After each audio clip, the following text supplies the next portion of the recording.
Hi, my name's Tom Greenwood. This is my YouTube channel. Thanks, Mom, for reminding me to not say and like and. So I'm going to work on that. There may be some awkward pauses in here. Anyway, so yesterday I talked about success and failure and how success and failure are events. Never met a person named Success. I have met a few named Victor, but I've never met a person named Success, and I've never met a person named Failure. So they are events.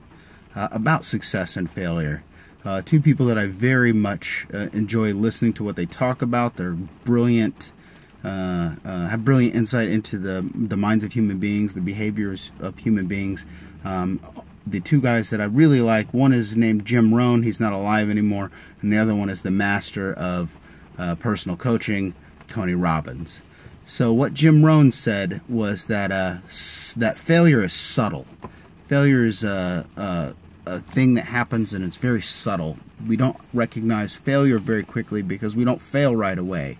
That's something that is failure creeps in. So it's a small mistake repeated over and over and over and over and over again. Success is also the same way. Success is something we repeat over and over and over and over again. Tony Robbins says that success leaves clues. I think that's his catch line there, and he's correct. Success does leave clues. I think of, let me back up a little bit.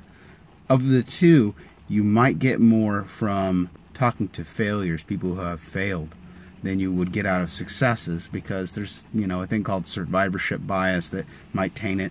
But failures have failed, and failure is more expensive than success is rewarding, in my opinion. So talking to some people that have failed will save you a lot of time and a lot of money and help you change some tactics maybe. But success is the same way. It leaves a trail of breadcrumbs, or I think of it as kind of like baking a cake. They're both like baking a cake. So baking a cake is a thing that, if you get the right flour and the right amount of sugar and the right number of eggs and all the right additives, and you get the oven to the right temperature and mix your ingredients according to the recipe, you're going to get a cake. It might not be perfect. It might not be Food Channel grade, but you're going to get a pretty good cake, 9 out of 10 times if you follow the thing, the recipe. But a little mistake in there can make a big difference. When you're making biscuits, I asked a girlfriend of mine to make me some biscuits one time, and I brought her baking powder when she needed baking soda. The biscuits didn't turn out well. The temperature was right. All the other ingredients were right. She followed the recipe, but because the one small ingredient was wrong, the biscuits didn't turn out right.